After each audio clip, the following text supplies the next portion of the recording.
पवित्र परमेश्वर प्रभु यीशु मसीह धन्यवाद मेरे राजा पिता महान दया अनुग्रह करुणा करने वाले जलाली बादशाह खुदा तेरा धन्यवाद तेरी तारीफ तेरी महिमा तेरी बड़ाई तेरा शुक्रगुजार करते हैं मेरे पिता परमेश्वर से यीशु के नाम में यीशु का पाक पवित्र लहू अपनी देहां ते लगाए प्रभु यीशु मसीह धार्मिक अति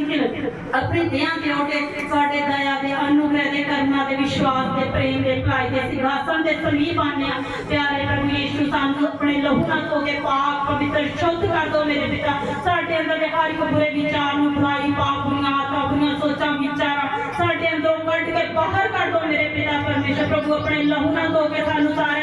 पाक पवित्र करो मेरे पिता परमेश्वर प्यारे प्रभु यीशु तुहाडा धन्यवाद करदे खुदा दे सुंदर दिन लई मेरे पिता परमेश्वर बीते समय तुसीं सानू संभालिया पिता आने वाले समय भी तुसीं सानू संभालोगे खुदा बाप पिता धन्यवाद करदे पिता तुसीं एक होर दिन साडे जीवन च दे दिता मेरे पिता thank you Lord Jesus Christ पिता प्रभु यीशु धन्यवाद करदे सारी मंडली लई मेरे पिता परमेश्वर असीं तुहाडी हजूरी विच आए पिता तुसीं सानू सारे नूं सही सलामत अपने कबल विच लैके आए पिता मैं धन्यवाद करदी पिता असीं तेरी आज्ञावां नूं मन्निया पिता परमेश्वर तुसीं कह 6 दिन काम करो 7वें दिन मेरे भवन च आओ मेरे पिता परमेश्वर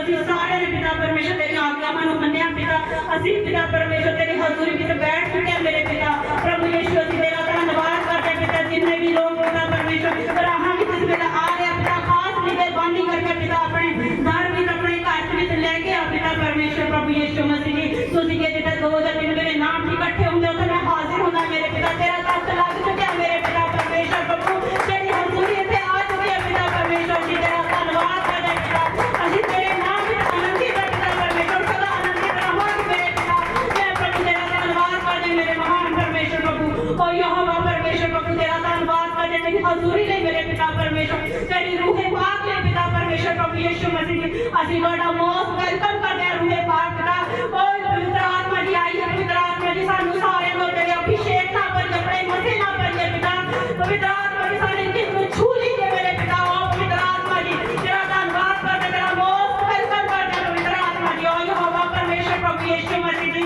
धन्यवाद करदे मेरे पिता परमेश्वर स्वर्गीय पिता परमेश्वर एक जानिया पिता तुसी प्रार्थना मनु सुनो मेरे पिता परमेश्वर प्रभु ओ खुदा बाप पिता परमेश्वर जो भी मनोकामना पिता तेरी हजूरी लेके आए पिता परमेश्वर एक दी मनोकामना नु पूरा करो मेरे पिता परमेश्वर पिता आज बीमार चंगे होण पिता परमेश्वर प्रभु ओ खुदा बाप पिता परमेश्वर प्रभु इनादियां गरीबियां नदियां लाचारियां पिता परमेश्वर इनादे जीवना जो काट मेरे पिता परमेश्वर प्रभु स्वर्गीय पिता परमेश्वर ये सारे तेरे पिता तेरी आज्ञा मनु पिता परमेश्वर तुसी क्या मैं खुश होना करो मेरी आज्ञा मनु तुसी मान लो मेरे पिता ओ यहोवा परमेश्वर प्रभु दी तेरी आज्ञा मते चलिए पिता परमेश्वर प्रभु यीशु सानू अपनी बुद्धि दे मेरे पिता तुसी कह मैं तेनु बुद्धि देवांगा मैं तेनु अपने मार्ग पर चलावांगा मेरे पिता परमेश्वर प्रभु यीशु तेरी बुद्धि सारे बितावे मेरे पिता परमेश्वर प्रभु अपनी बुद्धि ना पार पिता परमेश्वर और रास्ते से चलन मेरे पिता जो तेनु तक ले पिता परमेश्वर बिना नहीं होने वाले मुकरे काले नहीं हुए मेरे पिता परमेश्वर ओ यहोवा परमेश्वर साडी शर्मिंदगी तो सानू आजाद कर मेरे पिता परमेश्वर ओ यहोवा परमेश्वर प्रभु साडी बीमारियां तो सानू आजाद कर मेरे पिता प्रभु यीशु मसीह तू साडे लिए पिता अपने शरीर दे कोड़े काटे मंडिया दा पास अपने सिर ते पाया पिता और पिता साडा लिए पिता परमेश्वर तू सलीब ते चढ़या पिता परमेश्वर ता पैर च कीट को आया मेरे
ਅਸੀਂ ਧੰਨਵਾਦ ਕਰਦੇ ਪਿਤਾ ਸਾਡੀ ਤੁਸੀਂ ਪ੍ਰਾਰਥਨਾ ਨੂੰ ਸੁਣਿਆ ਪਿਤਾ ਪਰਮੇਸ਼ਰ ਤੁਸੀਂ ਪਿਤਾ ਯੋਹਾਨਾ 14 ਦੇ 14